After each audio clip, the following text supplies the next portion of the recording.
Jameel Muhammad and Jeff Cardozo dive into the hobby, which is sports cards, trading cards, as well as all other collectibles, right now on the Meelypod Hobby Podcast, live from the Coach's Podcast Room at Spurrier's Gridiron Grill. Hey everybody, it's another Meelypod Hobby Podcast. I am Jeff Cardozo, along with the legendary Jameel Muhammad, and we come to you live from the Spurrier Podcast Room. Steve Spurrier is such a great friend, and obviously joined us really early on, talked about his rookie card, and it's blown up into talking about a gazillion rookie cards, and we'll do that here yet again from our Meldon Law studios. Meldon Law, they won't back down. Well, Jameel, last time we were away from each other, you were up in South Carolina showing off the shop up there. A lot of great things going on, but it's summer, so I would expect that facility to have a lot of these basketball camps and different things going on. It's probably nuts up there. Yeah, so that was fun, kind of getting to show the shop off. I haven't really had a chance to do that with anything. Yeah. And so there's a lot going on with kids and just full-on volleyball, basketball that are just happening left and right up there.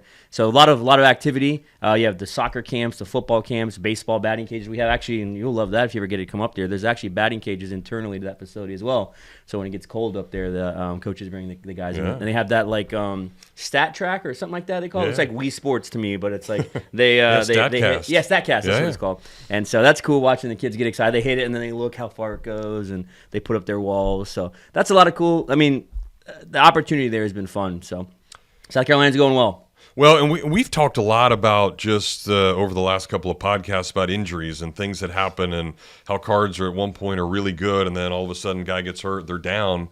I want to figure out what's going on with Wyatt Langford all of a sudden, because when we started this thing more than a month ago, cards were hot, everything was great, everybody wanted Wyatt, he gets hurt, they drop a lot, and now the dude hits for the cycle the other day. So all of a sudden, would that have been a good time a couple of weeks ago when those cards dropped to say, hey, it's time to invest in Wyatt Langford again? Yeah, I personally think it's a great idea. There was a post put out by a buddy of mine who runs a kind of a hobby news account, and he put kind of what it was priced at, PSA 10 Bowman Chromes, and I think they were like $1,000 to where they're at now, which is like $450, $500.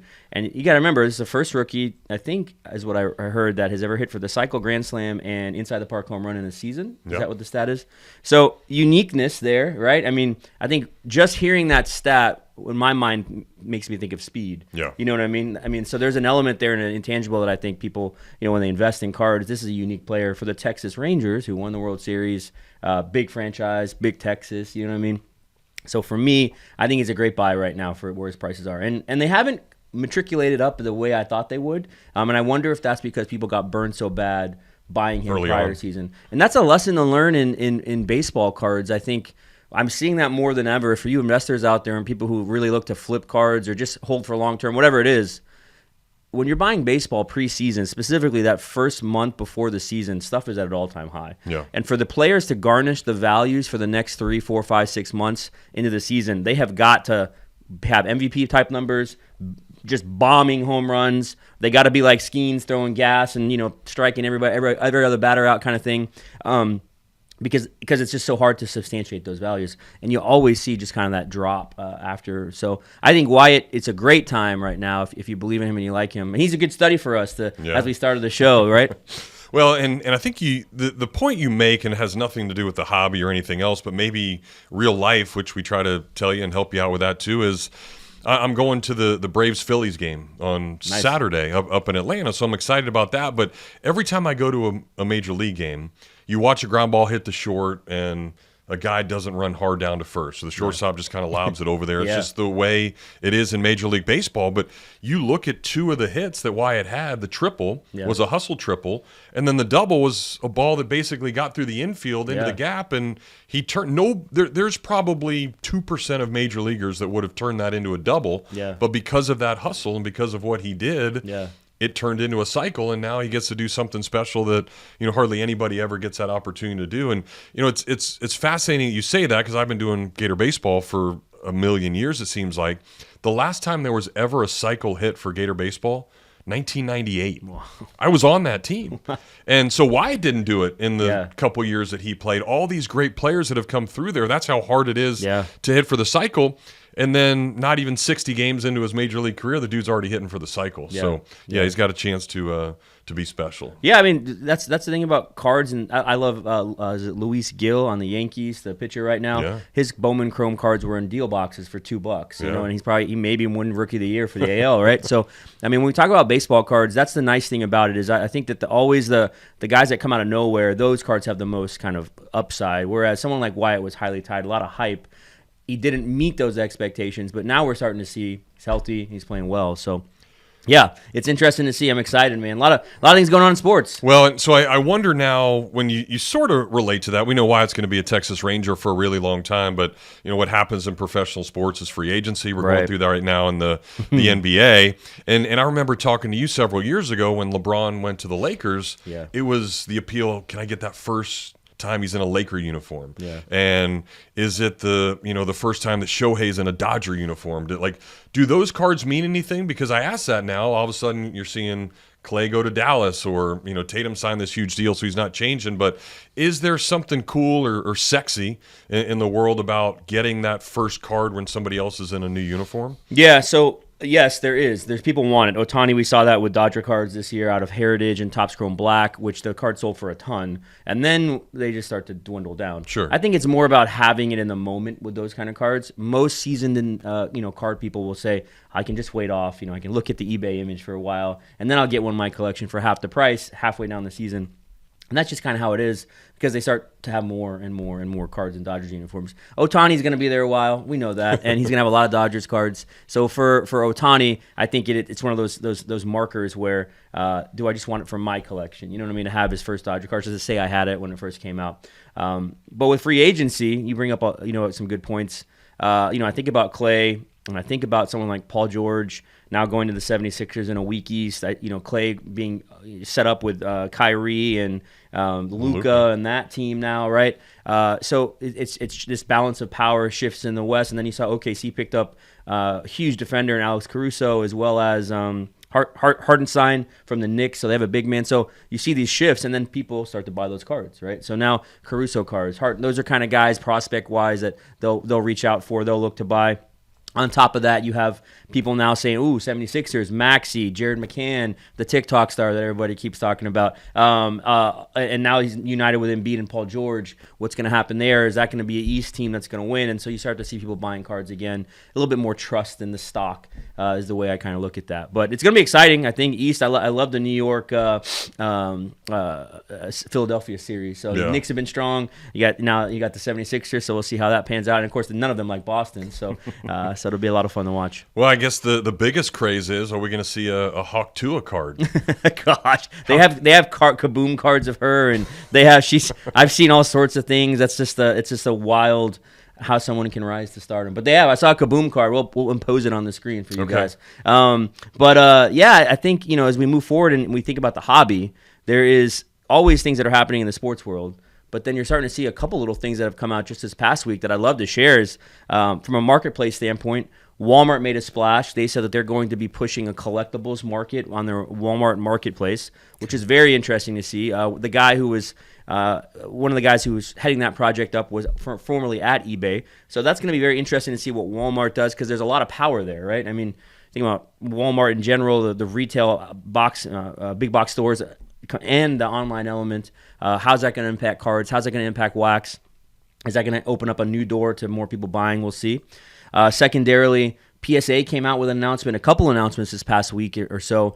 One of them being that they're going to partner with a company to do a repack product. And repack products, many of you out there know, it's literally what it says. It's repackaged product of cards that have been pulled out of packaged products. So people will put these together, they'll put them in their breaks, they'll create a ceiling and a floor, and people will buy these products. But PSA jumping into this is very interesting because it's such a massive company. You don't usually see massive companies like that getting involved in repack. And on top of that, they're going to offer a money-back guarantee. I don't remember the exacts on it, but go take a look. They're looking to provide a money-back guarantee if you aren't happy with what you get out of your box. Wow. So that's interesting, to say the least, seeing PSA get involved in there, dipping their toes in that water. And then lastly, they are going to provide grading notes. So when you send a card in, Jeff, to PSA to get your PSA 10 gem in of your rookie card, it would usually just come back and you get your grade. But now on certain levels that you pay for with PSA, there's going to be greater notes that will be available, which is very interesting to me. Now,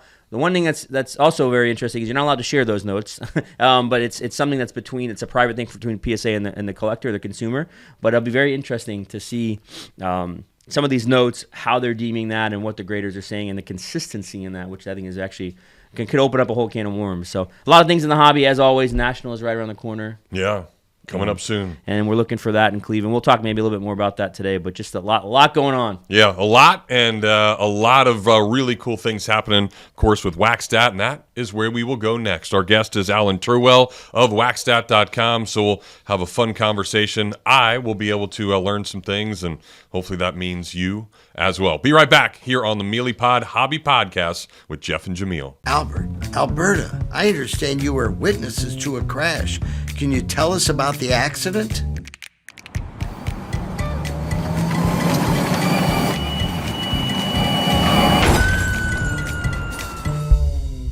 When you're in a crash, it's important to get witness statements immediately after the accident. Whether you're in a car, truck, motorcycle, scooter, or even a golf cart accident, at Meldon Law, we won't back down.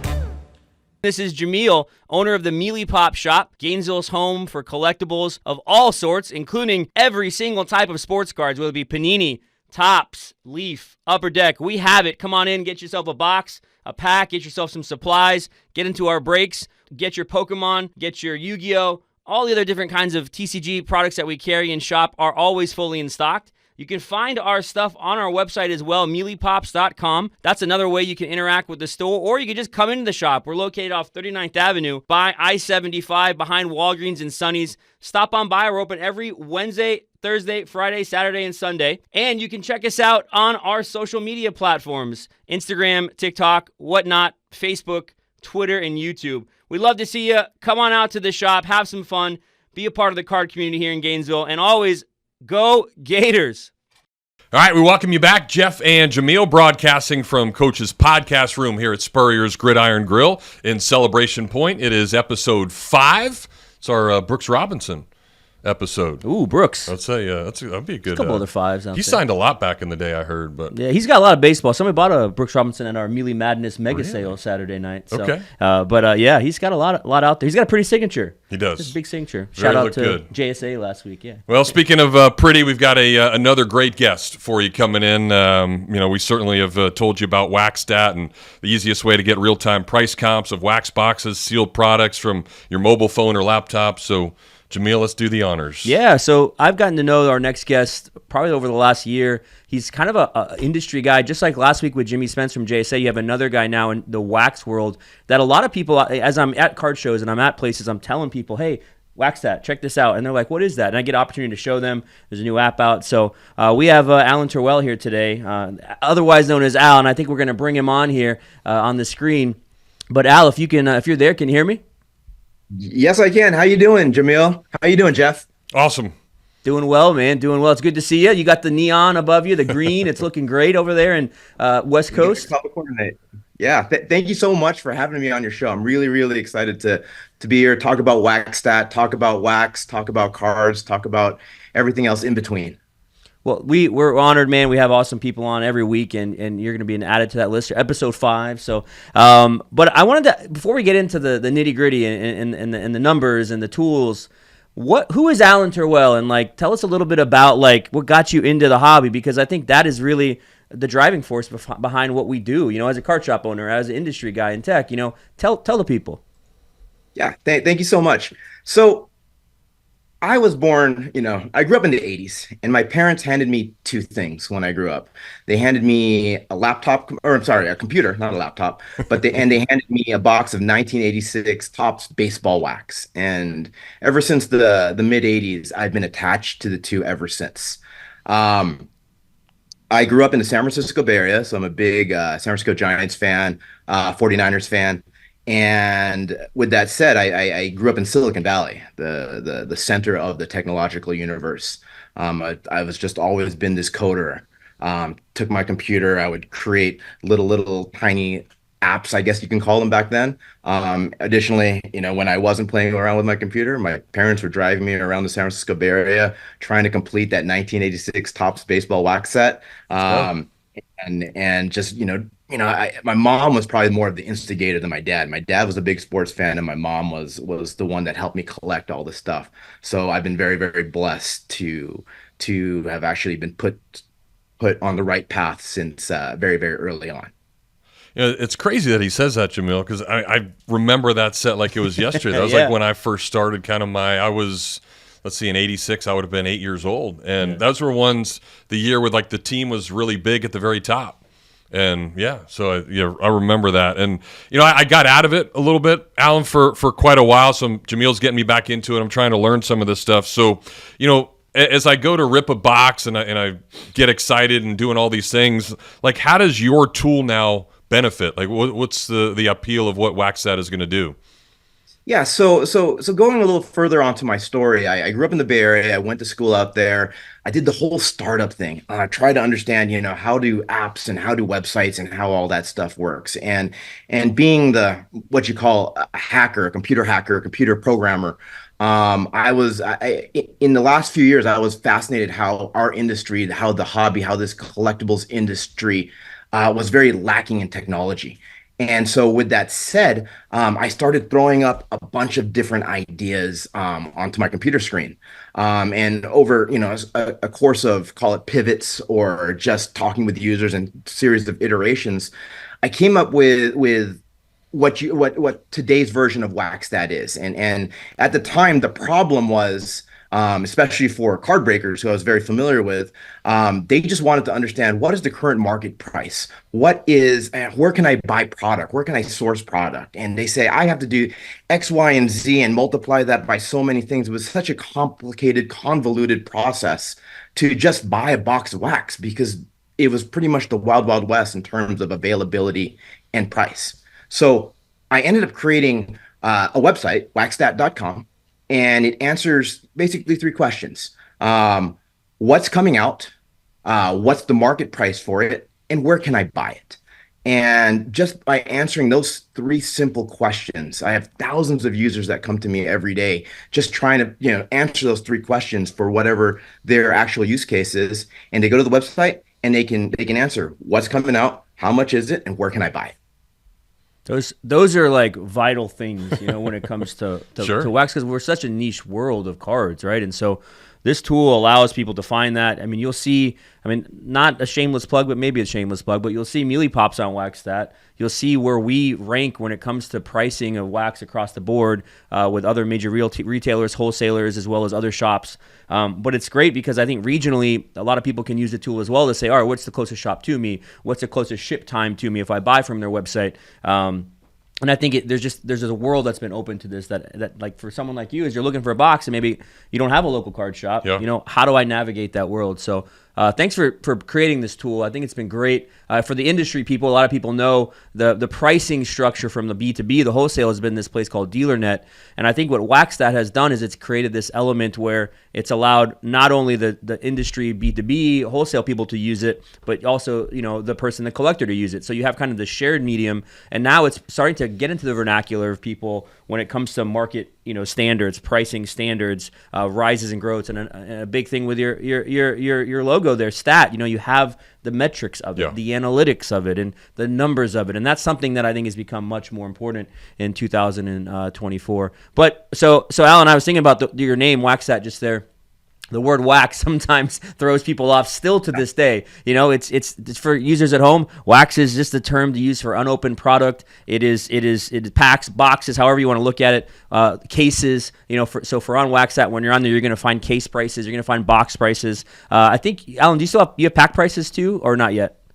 Yeah, so right now I scan and observe on the internet about 11,500 individual SKUs, everything from the pack, which is the least common denominator, down to the wax box. And for those that are a little younger, those that may not have grown up in the 80s, the actual packs had a piece of bubble gum, a real piece of bubble gum. Oh yeah. And wax paper.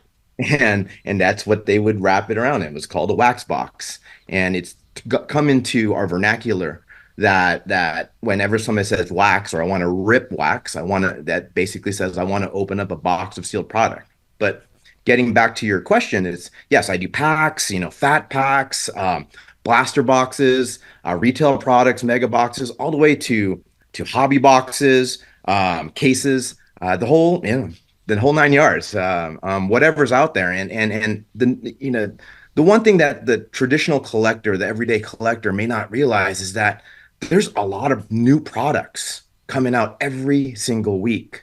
So you may know some of the bigger names, such as Panini Prism, Top Series 1. These are the big, what I call tentpole type of product lines, ones that everyone collects. But then there's a ton of stuff that doesn't get the notoriety, like illusions, right? Panini Illusions, or this week was Topps Tier 1. It's a great set, but it's not a call it a household tentpole type of product line that the manufacturers create. Yeah. I mean, when we think about wax and just kind of this trajectory too, like there is a much broader market. So what are your thoughts, Alan, moving forward as we get into, I guess the two-part question is, what are you seeing on the metric side, on the data side, as the hobby's growth? Like maybe you can talk numbers and what you're hearing in terms of how big this market is. And then number two, when it comes to sustainability, right? So long term with wax prices, we have noticed an increase in pricing. I always have people in the shop, I need the pre-COVID price. It's like, well, things change, man, So can you kind of talk on those two elements? Well, and I hate dating myself back, but back in the days, boxes were $20, $30. You'd be able to walk into your local store or your local big discount store and be able to buy boxes for an affordable price. Now there is tremendous money behind these cards. So the manufacturers, from what I understand, they see this huge demand. And with that said, they are increasing the prices. Just pre-COVID prices, you can get hobby boxes or first off the line boxes for $200-$300. Nowadays, the same exact boxes start off at $500-$700, if not more than $1,000. So the manufacturers, they're definitely trying to squeeze out a little bit more. From what I understand, they're trying to get more upfront, and they're turning that knob. They're pulling those strings just to see how much they can extract out of the hobby, or the people that buy wax. And so I don't see prices going down anytime soon. If anything, they are going to start artificially high. And with new distribution points such as card breaking, that's becoming more of the accepted norm of how to buy into a sealed box, just because you can break down a box of football cards for, let's say, divided by 32, which is 32 football teams, and you can get that piece of that pie. So I do see the products staying at this price. You can use Waxstat to see how things trend over time. There is, what I see traditionally for most of these products is that the products come out very, very high, and over a series of time, as the demand for a particular product line dwindles down, the price will start to go down. So simple supply and demand type of economics. The Topps and Panini are doubling down on these tentpole type of products. Topps Series 1, Topps Series 2, Topps Chrome is coming out in a week or two. And they're going to be throwing a lot of advertisement, a lot of marketing dollars, a lot of hype behind these products. And they're gonna create the hype and create the demand for these. And so basic simple economics I don't see prices going too far down as the demand is increasing. You mentioned the gum in those packs, and you keep saying Topps, and that's kind of what I envisioned from collecting as a kid. If you ran across one of those boxes, would you actually eat the gum at this point? I have no, if my buddies were here, my college buddies were here, and they dared me, Yeah, there's a good chance I'd probably do it. I'm one of those guys. Should I do it? Absolutely not. But it's to each their own. Well, and let's, I'm sure you come across so many cool things, and I think that's what I'm fascinated about the most. And talking to people like all of you, like, if you had this modern wax box or case, let's just say over the last 25 years or so, what's a product that you would just be absolutely in awe of, or something you would just love to open or rip and find out what's in there? Well, the National, which is hosted in Cleveland this year, is one of my favorite events of the year. Not just because I get to see all my peers and my friends in the industry, but because I get to see all this old wax, and it's just looking into a museum, a time capsule, and one of my favorites that I've seen was some of the LeBron James exquisite stuff that came out in the early 2000s, his rookie stuff. And it's very fascinating to see some of these cases, with the seven-figure price tags. Wow.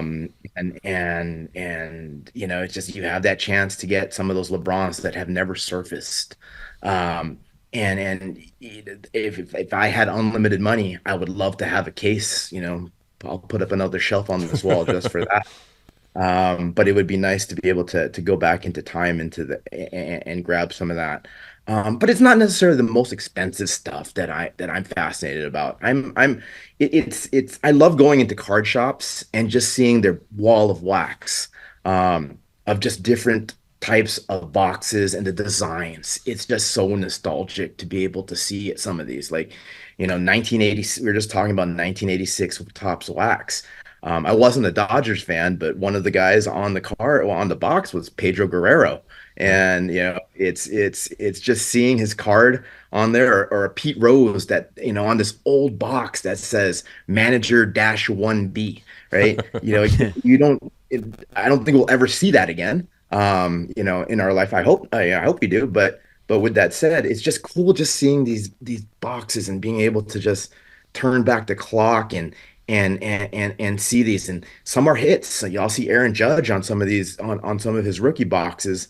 But then some of these, I'll see Johnny Manziel, all respect to Johnny Football. But he was on the box cover of some of these, and, he didn't necessarily pan out. So it's actually, so to answer your question, like, I love seeing all kinds of wax, and I love, awesome. Yeah, talking to people and just, seeing how they have the urge to not rip this wax box open. Yeah, I think that's a skill in itself.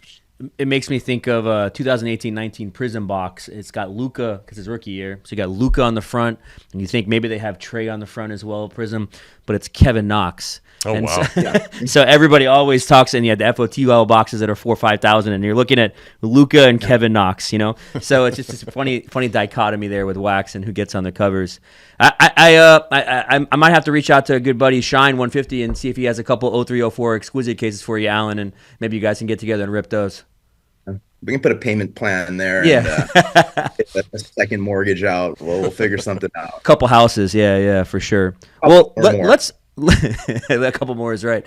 Let's talk tech for a second, because you have taken, I know you mentioned it in your backstory here and things. Tech has been a vital part. Growing up in Silicon Valley, I'm sure you've seen the boom. But what you also have seen is the lack of technology across the hobby over the past 30, 40 years. And if we go back to the 80s to where we're at now in 2024, I would say that you really haven't seen that much advancements only recently until the last probably 5 years.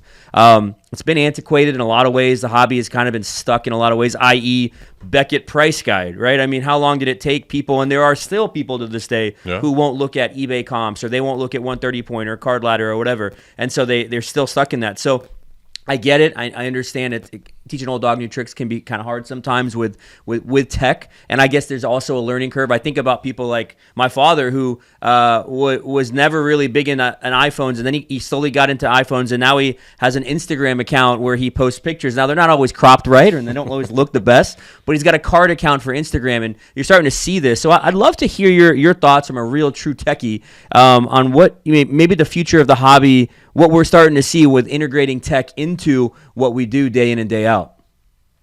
So that's a fantastic question.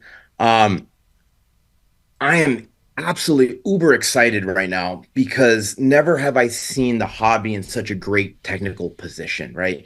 Like we live in a world of instant gratification, and if you use our old archaic ways of pen and paper, the instant gratification is very difficult to accomplish there. But there is a movement towards adopting technology. Yeah. Call it a competitive advantage by people that are realizing, hey, I need to adopt the tech and I need to get away from the pieces of paper.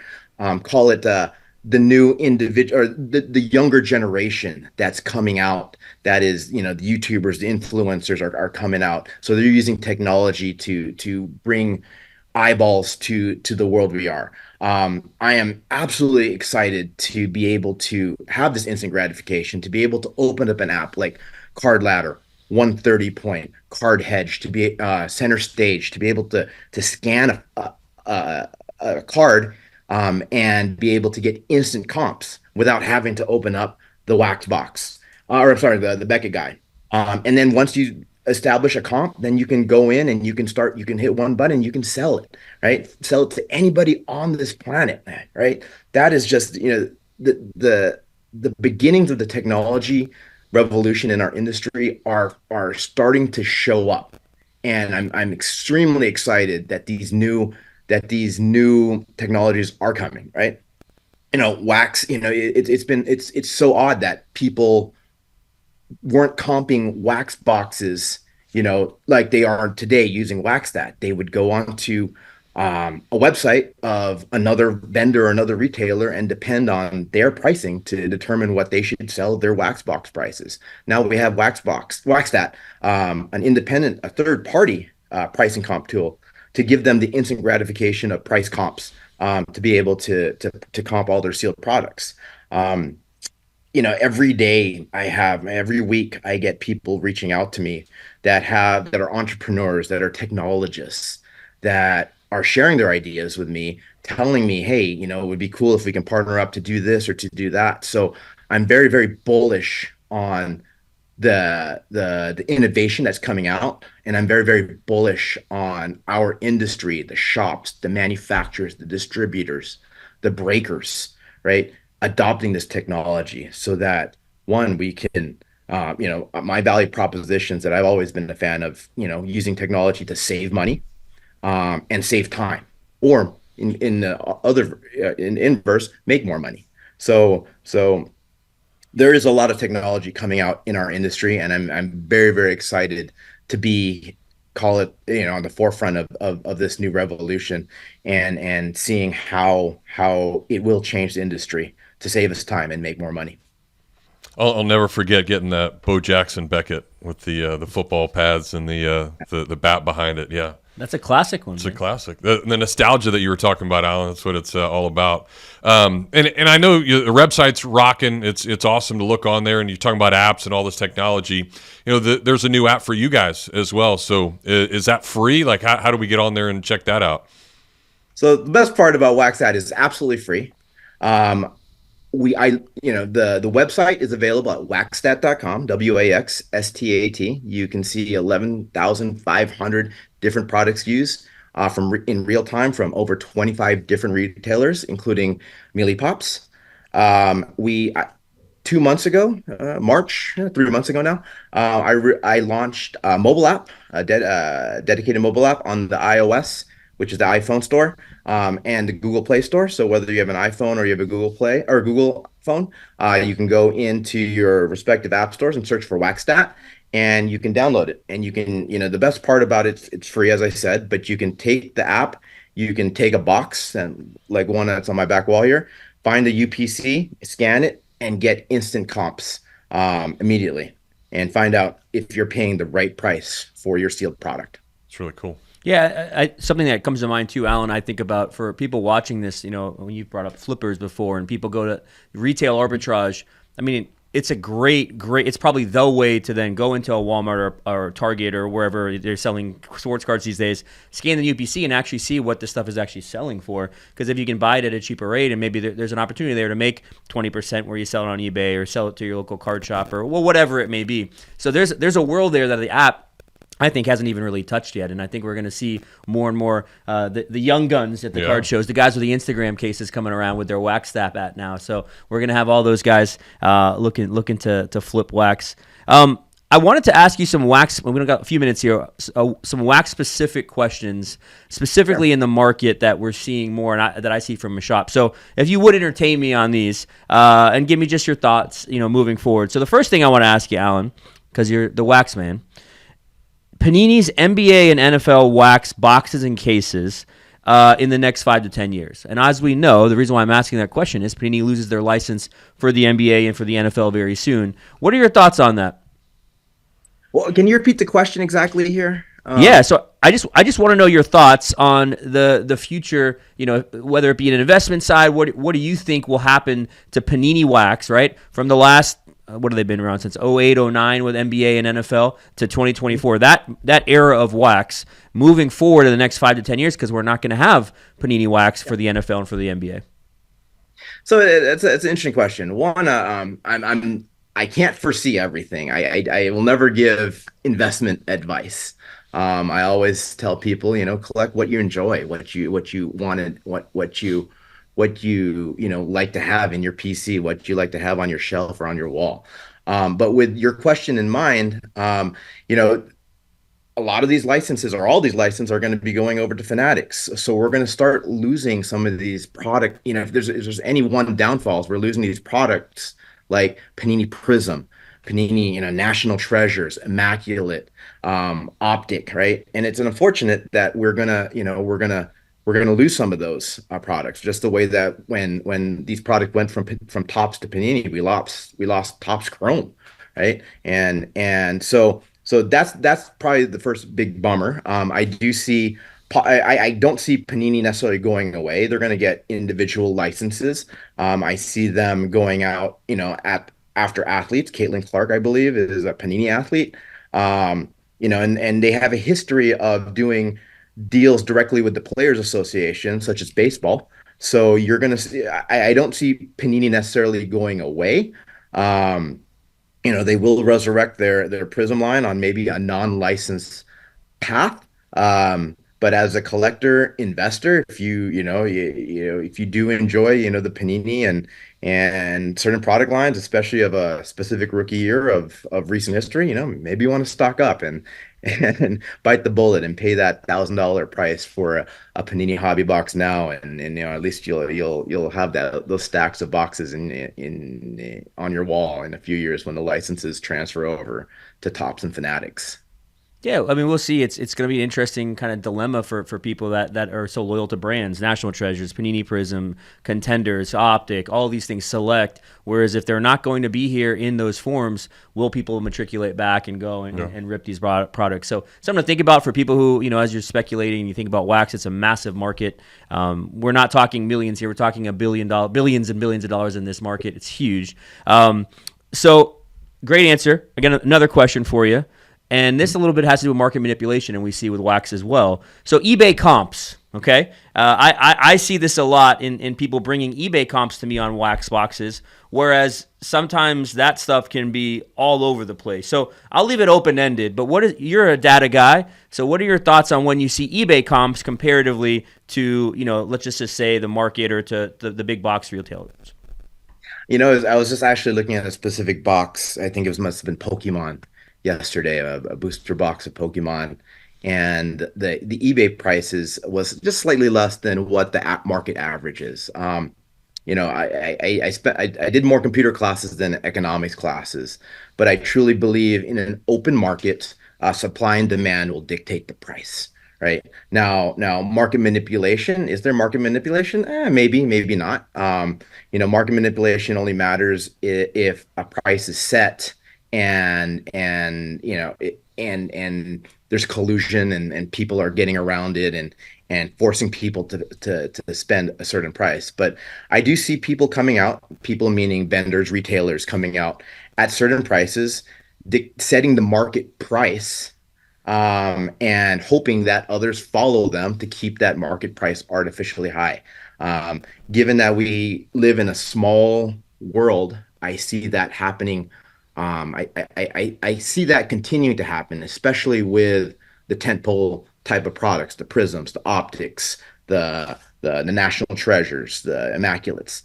But if fair economics takes place, then other retailers will realize the demand isn't high at a specific price. So therefore, they're going to start lowering the price to move their inventory. And with that, the as price goes down, demand should go up. And as supply, and because there is an abundant supply. So there, if you do go on Waxstat, you will see prices traditionally coming out pretty high right around the release date of a product.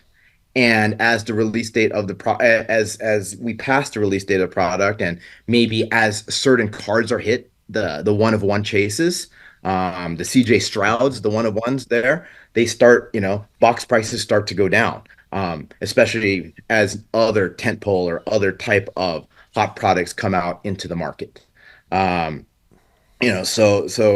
as far as to answer your question, is there market manipulation? There is, but I truly believe standard supply demand economics will win in the long run. And that's how boxes and prices will continue to move forward through this industry.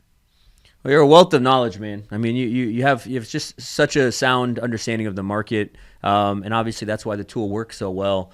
We as we say with almost all our guests, we could be talking about this for another 3 hours. I mean, we could go into so many elements in wax, but we're just thankful for you. We're thankful that there's a hobby voice out there, that's somebody who's helping regulate things correctly, and providing data and analytics. So thank you for what Waxstat represents, and keep doing the awesome things that you're doing. We're so excited for the app. I've used it quite a few times and trained our team on it, and it's so simple to use. So for the people out there, go download the app on the iOS or the Android, whichever one you want to fight over. But as we close, man, is there anything you want to let people know how to follow or just get involved more with Waxstat? No, I mean, like you said, visit me on waxstat.com. You'll see all my social medias there. If you download it on the iOS store, download it on the Google Play Store, and tell your friends. I think Waxstat has made it's made a good dent in this industry. It saved you time, it saved you money, and I'm hoping to continue that vision and continue those promises, forever. Yep. Awesome. Thank you, Alan. Pleasure meeting you, man. Keep doing it. I mean, I learned so much. Just the fascinating part about when a one of one is hit and then it goes down. There's just so many things, wealth of knowledge. So appreciate your time. Thank you, Jeff. Thank you, Jameel. I really, really appreciate being on this podcast. Thank you so much.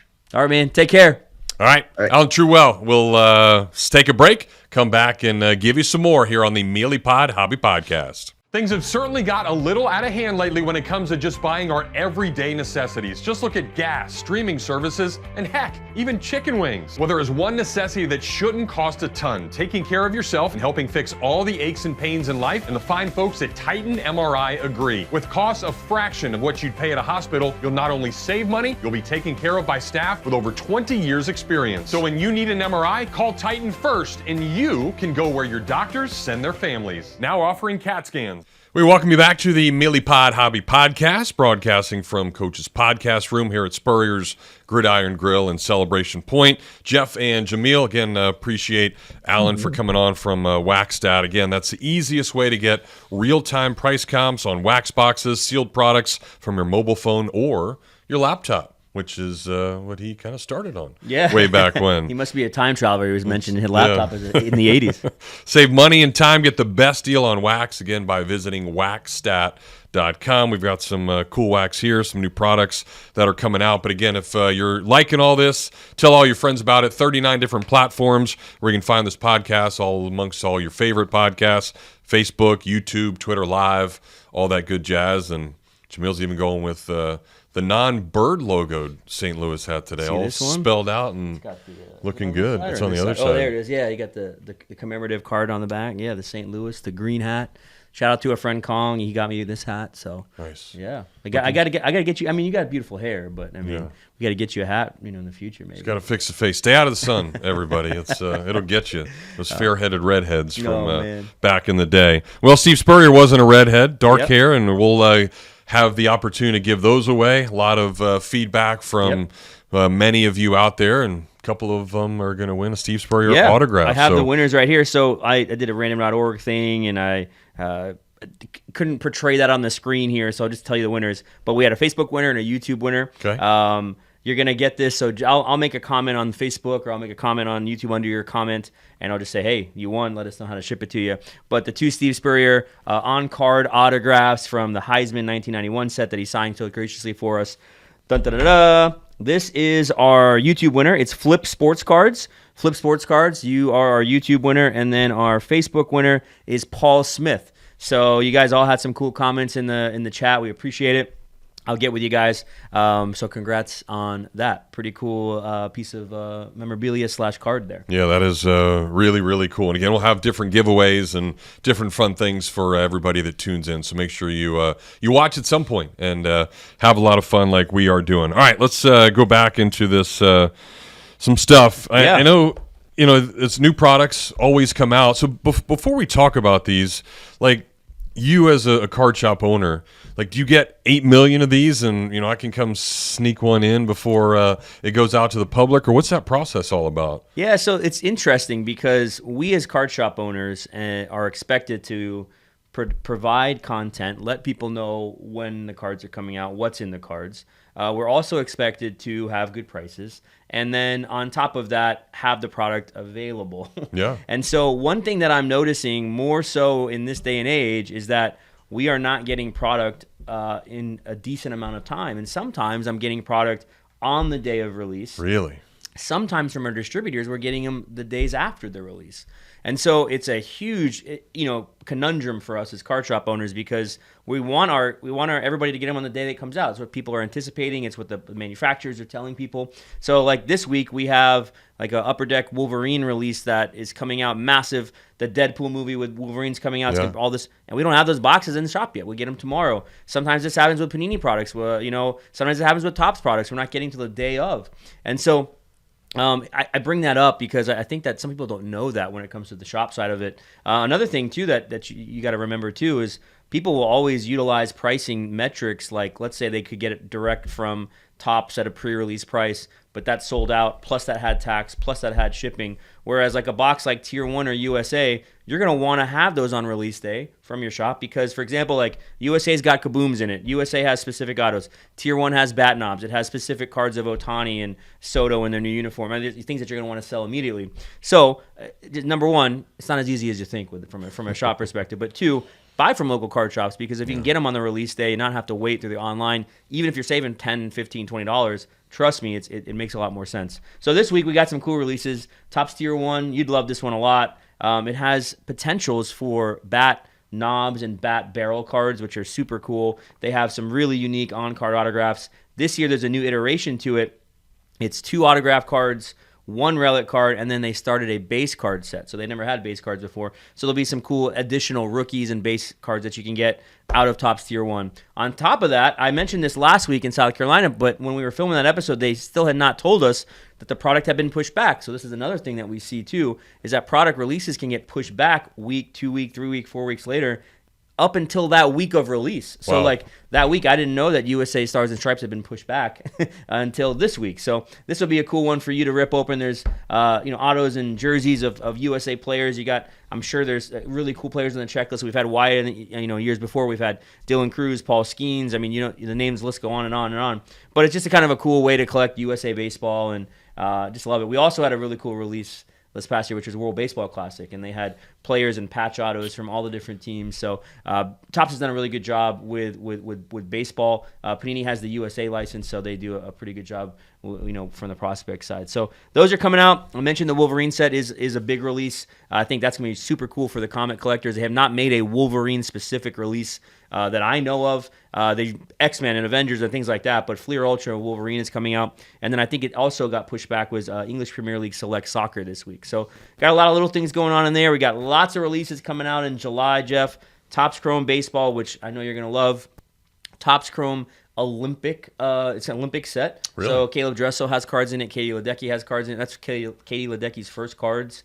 There's also lots of other people. I don't think they've released a checklist yet, so I haven't been able to look too far into it. But like I saw, Michael Phelps has an on-card autograph in the set. So you're going to get some current and former Olympians, so that'll be really cool. And it's Chrome, so people love that. So you got the double Chromes this month from Topps, so for baseball and for the Olympics. On top of that, we have Optic football and Contenders football coming out.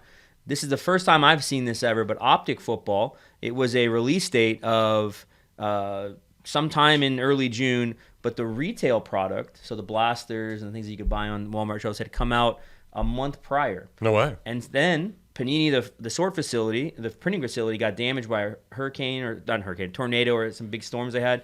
So they had to push back all these release dates. So the retail product came out, it's going to be close to 2 to 2.5 months prior to the hobby box. So what that caused is those retail optic blasters to be $100, $200 on the aftermarket. So it's going to level out eventually with the hobby, but Optic football is a big release that people like to chase, the special downtowns and all this stuff from that. And I think that's it for July. That I got some more stuff coming down the pipeline, but that's what we got this week for a while. Well, really cool. But so let me ask you, you talk about bat knobs on cars. I know you've talked about patches a lot. I would assume that those have to be thicker. So for the novice, you get a case and you can't fit it in there.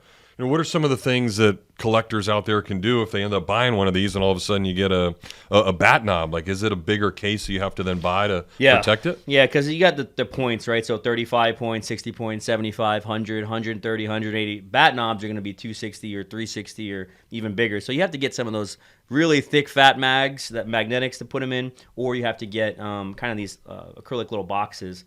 There's easy ways to store them, though. Okay. So, don't worry about that. We got you covered at the shop. And they do a good job, too, of, you would think that pack would be a little bit thicker. Somebody's, like, rifling through and you have it open and so this they could see that, or you only sell them sealed? Yeah, well, this is only as a sealed box, okay. right? So it's one pack. So the nice thing for us as a shop is everything's behind the counter. Yeah. Pull out factory fresh cases, and you're going to be able to get your equal chance as compared. And there's a whole world of this that we can get into eventually. But there's people who film other guys like at Walmart and Target doing all the pack feeling, and they bring scales in, really? And they get shamed, and people try, they fight, and gosh. it's a crazy world out there. You guys know what I'm talking about. But that's just another element to this where, unfortunately, it gets a little bit away from the hobby and the fun of it. And of course, kids and families that you want that stuff to go to aren't getting it. So yeah, that certainly is not what we want. But it seems like people want more and more, even soccer, as you talked about some of the stuff. I know they're like Premier League. I'm watching soccer all the time now. You're flipping through the channels. We've got some Panini soccer. Yeah, coming so out too, English right? Premier League comes out, and so you're going to have chases on that, like Holland and players that De Bruyne and Man City, and players that people are watching now in the Euros. Which has been really fun to watch. Euros have been, very exciting. England had they looked horrible. My mom is English, by the way, so I'm in a group chat with my English family and saying, not how trash they look, but how rubbish they look, and like all these terms that we're using. And then all of a sudden, the 96th minute, Jude Bellingham, who's kind of their guy, scores his bicycle kick against Slovenia, and they tie the game because they were going to get knocked out of the tournament. Yeah. And then Harry Kane hits his header in the extra time, and the English people are just going nuts again. So it's fun to watch. It's always fun to see how that correlates to the hobby. But we got a lot of stuff coming up, man. And to be honest, my time right now is just hunkering down. It's the calm before the storm, which is the National Card Convention, which is, to us, we've done it 9 years in a row now, and this is. It's the culmination. It's the worldwide culmination of collectors. Sports cards, trading cards, memorabilia. You fill in the blank. It's all there. And so what happens this week is we are gone for about 9 days. We have the shop still open. We have a team here, but we have about 9 days where we take a team up, and it is not your just sit in the park and sell a few cards at the flea market. Yeah. It's constancy. It's constancy, trying to trade, buy, negotiate, haggle. And you would think, oh, that sounds like fun. And it is. It's a lot of fun. But it's very taxing, and so our team does a great job. We take up about 9-10 people to this because we have to in our booth, and we're actually partnered with Andy from Indie Card Exchange. We had him on episode 2, and it'll be cool to kind of have the two shop powerhouses there with some other shops. Our friend in St. Louis, Ryan, and RBI crew, and some other guys that are going to be around, which will be cool because people come to that area. They walk in and they want to see the shops because they know we have quality stuff. They know we're fair priced, and they also know that we have fun with it too. So looking forward to the National. It's a big undertaking, but we got to get you out there one day. If not this year, definitely in the future, because it's just such a cool experience to take in. Well, and I know that can sound extremely overwhelming. So I think over the next couple of weeks, we'll try to make sure that all of you know the ins and outs of, if you're able to make it, what to look for, what to buy, how to find, maybe those deals or diamonds in a rough, or just look for that just rare thing, just to even see it in person. I think that's been the fascinating part about doing this for now a month or so on the Meelypod Hobby Podcast, is just hearing from people that got to touch a Babe Ruth signature, or I was excited when I got to touch a Salma Hayek signature that she gave me from our trade back early on. But I think for even a novice like me, but just getting into it and understanding and how the anticipation and how cool all this other stuff can be, I think there's a lot to learn that I'm going to pick your brain on over these next couple of weeks. Good. I want you to. And we've done a good job, I think, every year providing content, out there for national people. So you can always go back and look at our old YouTube on the Meelypod YouTube. You can see some of those videos. We're going to make some new videos, and I'm going to have some interviews with some of my team as well. We're going to put out so you guys can see some prep for the National. If you're going for 3 or 4 days, how do you prep for that? How do you get ready mentally, physically? How do you get ready with your financials? How do you handle things? What are you going to bring? What are you going to carry? There's a lot of things to think about because it's a captive audience. Just this morning, before I was running late to the podcast, Panini put out their they just kind of came out of the blue, their redemption request. They only had 400 spots, and I got one of the last spots because what they do at the National is they provide you with special boxes. They're called Panini Black Boxes. They're one-of-one cards, and what they do is if you have outstanding redemptions or redemptions that are not filled, you can swap them in, kind of cash them out, and get these really cool black boxes. So there's a lot of that's one drop of the National. There's so many things happening in all the different areas. But just today, impacted by the National. We're still 3.5 weeks away. So it's a good week to buy a Fitbit. Yeah. Let's see how many steps you can absolutely get in there. Absolutely. Well, step by step. This has certainly been fun. This was step number 5. For us, episode 5. Again, if you missed some of the previous ones, go back and make sure you can find it on Facebook and YouTube and Twitter Live and all the different podcasts. But there has been a lot of great feedback, I think, just from learning and the process and understanding and the JSA stuff of, hey, how do we do this? Is it even beneficial to do it? And I think, learning that even if you had something that you got signed yourself and seeing that, in order to invest or at least pass on to your kids someday, it's nice to get that little sticker on it. So absolutely, back-to-back weeks of industry folks, having them on, and we want to provide that. We're going to get more athletes and more people like that as well as we continue in this, but we're going to try and sprinkle in, I think, a little bit of everything. So we had a medical doctor on, right? He was talking about cards and injuries. That's just such a unique perspective. So we'll bring more of that to you. Let us know in the comments things that you're looking for, things that you enjoy about the podcast. As you guys know, Facebook, YouTube are the video components, and then we have 37 other elements, including Spotify and Apple Podcasts and Google Podcasts. So please let people know about this. That's the best way to grow the podcast. Just share it, and we're looking forward to it, man. Yep. We'll do it again next week. There we go. All right. For Jameel, I am Jeff. You've been listening to the Meelypod Hobby Podcast. Thank you for joining us. We will see you next Thursday at noon.